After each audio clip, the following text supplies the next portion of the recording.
Hello friends, आइए सुनते हैं हॉरर स्टोरी भूतों का तांडव। अद्भुत नगर में भावेश और लीला अपने परिवार के साथ रहते थे। दोनों को ही घूमने का बहुत शौक था। वो हमेशा कहीं न कहीं घूमते ही रहते थे। कभी लॉन्ग ड्राइव पर चले जाते थे तो कभी आजू बाजू के एरिया में घूम कर आते थे। हमेशा की तरह आज भी वो बाहर घूमने के लिए निकले थे। उन्होंने सोचा कि आज कई लॉन्ग ड्राइव पर चलते हैं। ऐसा ही बातें करते करते वो बहुत दूर चले आते हैं और उनको पता ही नहीं चलता है। तब तक वो जंगल के अंदर आ चुके होते हैं। थोड़ी ही देर में अचानक उनकी गाड़ी एक जगह आकर बंद हो जाती है। अब दोनों को समझ में नहीं आता है कि क्या किया जाए। भावेश नीचे उतरकर गाड़ी चेक करता है, पर उसकी समझ में कुछ भी नहीं आता है। उसको तो सब कुछ ठीक ठाक ही लगता है, फिर गाड़ी बंद कैसे हुई ये समझ में नहीं आता है। भावेश लीला से कहता है कि अब क्या करे, जंगल में तो कोई मैकेनिक अवेलेबल भी नहीं होगा, ऐसा तो कोई चांस ही नहीं है, और शाम भी होने वाली है। यहाँ से निकले तो कैसे निकले। थोड़ी देर सोचने के बाद भावेश इधर उधर देखने लगता है। फिर वो सोचता है कि यहाँ पर रुककर भी कुछ फायदा नहीं है, क्यों ना थोड़ा आगे चलकर देख लिया जाए, शायद कुछ मदद मिलने का चांस हो। इसलिए वो दोनों गाड़ी से नीचे उतरकर पीछे की तरफ चलने लगते हैं। काफी देर चलने के बाद और ढूंढने के बाद जैसे तैसे उनको एक बूढ़ा आदमी दिखता है। भावेश उस आदमी को सारी घटना बयान करता है और मदद के लिए विनती करता है। वो आदमी भावेश की पूरी कहानी सुनने के बाद कुछ सोचता है और उनको मदद करने के लिए तैयार हो जाता है। वो कहता है, मेरा घर यही नज़दीक है, आप आज की रात मेरे घर पर गुजारो। सुबह होते ही मैकेनिक को ढूंढकर गाड़ी ठीक कर लेना और फिर अपने घर चले जाना। इसलिए वो दोनों उस आदमी के घर उसके साथ चले जाते हैं। जब तक रात होने लगती है, सब लोग साथ में खाना खाते हैं और फिर सोने की तैयारी करते हैं। भावेश थोड़ी ही देर में सो जाता है, पर नई जगह होने के कारण लीला को नींद नहीं आती है और वो जग रही होती है। काफी देर बाद लीला को कुछ अजीब सी आवाजें सुनाई देने लगती है और वो इधर उधर देखती है कि आवाज कहाँ से आ रही है। देखते देखते उसकी नजर बाजू वाले कमरे में पड़ती है, तो वहां पर वो आदमी जिसके घर वो चले आए थे अपनी बीवी के साथ कुछ मांस के टुकड़े खाते हुए दिखाई पड़ता है। लीला इतनी डर जाती है कि अपने आप उसके मुंह से चीख निकल जाती है। उसकी आवाज सुनकर भावेश जग जाता है और लीला को पूछता है, अरे लीला, इतनी रात गए क्यों चिल्ला रही हो, मेरी नींद भी खराब कर दी, ऐसा क्या देख लिया तुमने। तब लीला अपनी उंगली से उस तरफ इशारा करती है जहां पर वो पति पत्नी बैठकर मांस खाते हुए दिखते हैं। भावेश भी वो दृश्य देखकर बहुत ही हैरान हो जाता है और कहता है, अरे बाप रे, ये तो नरभक्षी लगते हैं, हम लोग कहाँ आकर फंस गए। ये सब देखकर भावेश और लीला समझ जाते हैं कि ये कोई इंसान नहीं, ये तो भूत पिशाच लगते हैं। तब लीला कहती है, मैंने आपसे कहा था ना कि यहाँ पर कुछ गड़बड़ लग रहा है, तब आपने मेरी बात नहीं सुनी थी। तो भावेश कहता है, अरे लीला, मैं क्या यहाँ पर जानबूझकर हंसी खुशी आया हूँ क्या। लेकिन जैसे ही भावेश घूमता है, वो आदमी ठीक उसके पीछे खड़ा हुआ होता है और वो आदमी जोर जोर से हंसने लगता है और फिर कहता है, आज तो हमारी पार्टी हो जाएगी, तुम दोनों को मारकर हम दोनों मिलकर खाएंगे। तब तक उस आदमी की बीवी भी वहां पर आ जाती है और कहती है, हाँ जी, सही कहा स्वामी आपने, इनका मांस खाकर तो वाकई में मजा आ जाएगा। वैसे भी कितने समय से इतना ताजा मांस खाने नहीं मिला था। और वो भी जोर जोर से हंसने लगती है। उस आदमी की बीवी लीला की तरफ बढ़ने लगती है। जैसे ही वो पास आती है, भावेश उसे धक्का मारता है और गिरा देता है। फिर भावेश लीला की तरफ बढ़कर बोलता है, अरे लीला, तुम जल्दी से यहाँ से बाहर निकलो और देखो कहीं पर भी आग मिलती है क्या। मैंने सुना है ये लोग आग से डरते हैं, तुम आग जलाओ, तब तक मैं इनको देखता हूँ, जल्दी करो। ठीक है कहकर लीला वहां से निकल जाती है। तब तक वो आदमी कहता है, तू क्या सोच रहा है रे कि तेरी बीवी बच जाएगी? पहले हम तुझे मारेंगे, फिर तेरी बीवी को। और फिर दोनों भी जोर जोर से हंसने लगते हैं। उधर लीला बाहर निकलकर आग की तलाश कर रही होती है कि उसको एक बूढ़ा आदमी दिखता है। वो रोते रोते उनको पूछती है, बाबा आप मेरी मदद कीजिए प्लीज। बाबा कुछ भी करके मेरी मदद करो, मेरे पति उनके बीच अंदर फंसे हुए हैं, वो नरभक्षी उन्हें मार डालेंगे। फिर वो बूढ़े बाबा कहते हैं, उनका इलाज तो आग ही है बेटा, चलो आग जलाते हैं। फिर वो बूढ़े बाबा और लीला एक मशाल में आग जलाकर घर के पास पहुंच जाते हैं। नरभक्षी लोगों ने भावेश को घर से बाहर पेड़ को बांधकर रखा हुआ होता है और दोनों घर के अंदर भावेश को मारने की तैयारियां करते हुए रहते हैं। तभी लीला उनके घर को ही आग के हवाले कर देती है। फिर घर के अंदर से बहुत चीखने चिल्लाने की आवाजें आती है और दोनों जलकर भस्म हो जाते हैं। फिर लीला भावेश को खोल देती है और वो तीनों भावेश की गाड़ी की तरफ जाने लगते हैं। बूढ़े बाबा भावेश से बोलते हैं, सुनो बेटा, अपनी गाड़ी स्टार्ट करो और चले जाओ जल्दी से। जैसे ही भावेश गाड़ी के अंदर बैठकर गाड़ी स्टार्ट करता है तो क्या, गाड़ी अपने आप स्टार्ट हो जाती है। फिर वो दोनों चलती चलती जंगल से बाहर की ओर निकलने लगते हैं। थोड़ी दूर आगे जाकर गाड़ी दोबारा से झटके मारने लगती है। भावेश, अब क्या मुसीबत है, ये क्या हो रहा है? लीला भावेश से पूछती है।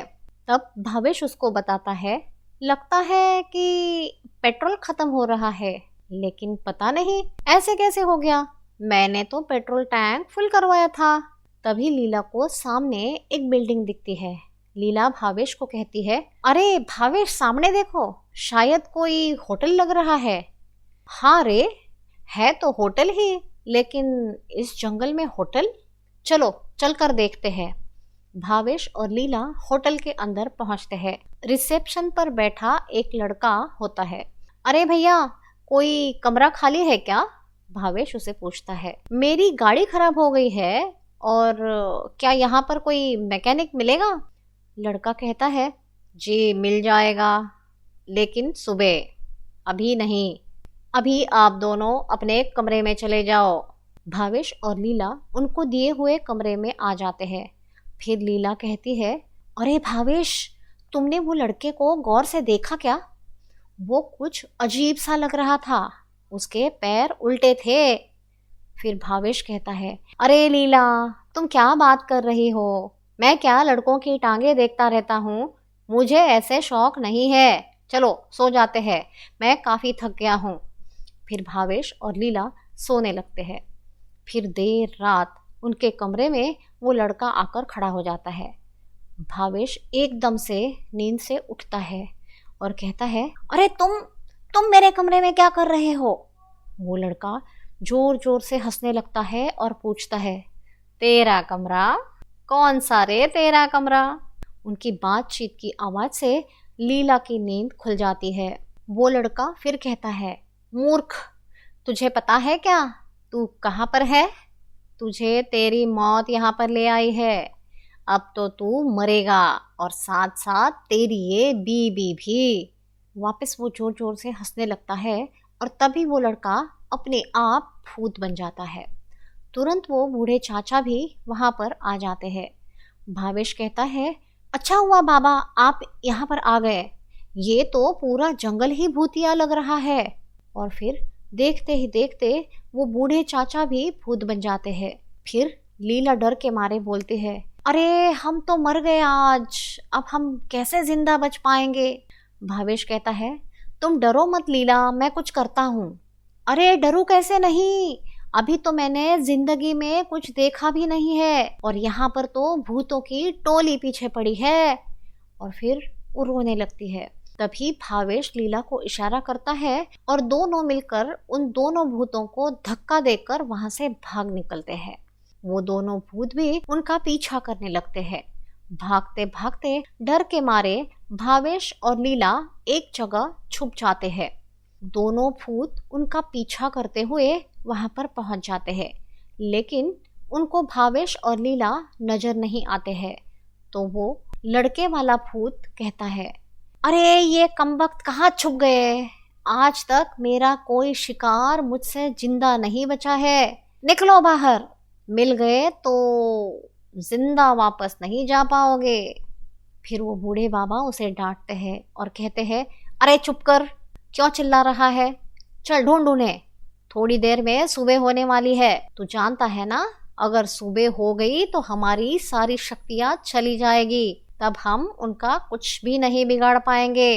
हाँ हाँ मुझे पता है, लेकिन वो मिले तो सही, एक बार मिल जाए बस। एक काम करते हैं, दोनों अलग अलग दिशा में ढूंढते हैं। उनकी ये बात भावेश और लीला झाड़ियों में छुपे सुनते हैं। फिर भावेश कहता है, लगता है लीला, सूरज की रोशनी में इनकी पूरी ताकत निकल जाती है। हम इन्हें थोड़ी देर इधर ही रोकना होगा, इसके बाद सुबह हो जाएगी और फिर हम बच पाएंगे। लेकिन भावेश, हम इन्हें रोकेंगे कैसे? ये तो दो दो है। भावेश कहता है, कुछ नहीं होगा लीला, तुमको मेरी मदद करनी पड़ेगी। तुम इनमें से एक का ध्यान हटाओ और तब तक मैं दूसरे को निपटाता हूँ। ठीक है, लेकिन मरवा मत देना मुझे। ऐसा कहकर लीला बाहर आ जाती है और होटल वाले लड़के की तरफ देखकर कहती है, अरे ओ राजा, मैं तो यहाँ हूँ, तुम किसे ढूंढ रहे हो? आओ, आ जाओ, पकड़ो मुझे, आओ ना। ऐसा कहकर लीला भागने लगती है। उधर भावेश दूसरे वाले बूढ़े भूत के सामने आकर उसे चुनौती देता है, ए भूत महाराज, हिम्मत है तो हमसे मुकाबला करो। ये सुनते ही बूढ़े भूत को गुस्सा आ जाता है और वो भावेश पर हमला कर देता है। भावेश आगे आगे भागने लगता है। अबे मर गया, इस बंदे के चक्कर में मरेगा बेटा। तब तक बूढ़ा भूत भावेश को पकड़कर पटक देता है, जिससे भावेश के गले में पड़ा हुआ हनुमान जी का लॉकेट बाहर आकर गिर जाता है। वो बूढ़ा वो लॉकेट देखकर डर जाता है और कहता है, अरे अरे हटाओ इसको मेरे सामने से, मुझे कुछ भी नहीं दिख रहा है। अरे मैं अंधा हो रहा हूँ, नहीं तो मैं तेरी जान ले लूंगा, कच्चा चबा जाऊंगा। तब भावेश को पता चलता है कि बूढ़े को हनुमान जी से डर लग रहा है। फिर वो मन ही मन में सोचता है कि इसे कुछ दिखाई नहीं पड़ रहा है, तब तक मैं इस लॉकेट से इसे बांध देता हूँ। कुछ देर के बाद सूरज निकलने ही वाला है। फिर भावेश अपने पास के कपड़े की मदद से लॉकेट उसके अंदर डालकर बूढ़े को बांध देता है और फिर लीला को ढूंढने के लिए निकलता है। लेकिन तभी लीला वहां पर पहुंच जाती है और एक जोर का तमाचा भावेश को मारती है। तुम मर्दों पर विश्वास करना गुनाह है। 1 मिनट में आता हूँ डार्लिंग। ये आ रहे हो 1 मिनट में, मैं मरूं और तुम दूसरी लाओ। तभी वो दूसरा भूत भी वहां पर पहुंचता है और कहता है, अरे चुप करो, तुम दोनों भी मरने वाले हो, लेकिन लड़ाई नहीं बंद हो रही है तुम्हारी। तब लीला कहती है, क्या बोला बे? हम पति पत्नी के बीच में क्या बोला? ऐसा कहकर वो उस भूत को जोर से लात मारती है और वो भूत नीचे गिर जाता है। फिर भावेश चिल्लाता है, अरे लीला क्यों मार रही हो? ये ऐसे नहीं मरने वाले, इससे कुछ भी नहीं होगा, इसे रस्सी से बांधना होगा। भावेश और लीला जल्दी से गिरे हुए भूत को बांध देते हैं और बूढ़े भूत के पास छोड़ देते हैं। तब तक बूढ़ा बोलता है, अरे बोला था ना पीछा मत कर, लेकिन नहीं माना तू। तेरे चक्कर में आकर मैं भी फंस गया। अरे भावेश बेटा, मुझे छोड़ दो। तुझे छोड़ दे ताकि तू दूसरों की जान ले। अबे कितना भगाया तूने बूढ़े। तब दूसरा भूत कहता है, अरे बूढ़े, लालच तो तुझे भी आ रहा था, तू भी तो मारने भागा था इनको, अब फंस गया है तो तू मुझे दोष दे रहा है। वो बात कर ही रहे होते हैं कि तब तक सुबह हो जाती है। सूरज की किरणें पड़ते ही वो दोनों भूत जलने लगते हैं और थोड़ी ही देर में जलकर भस्म हो जाते हैं और वो जंगल उनके साये से आजाद हो जाता है। इस कहानी से हमें ये सीख मिलती है कि हमेशा अपना ध्यान सब जगह पर होना चाहिए, कभी भी अपना ध्यान फोकस नहीं हटना चाहिए। धन्यवाद।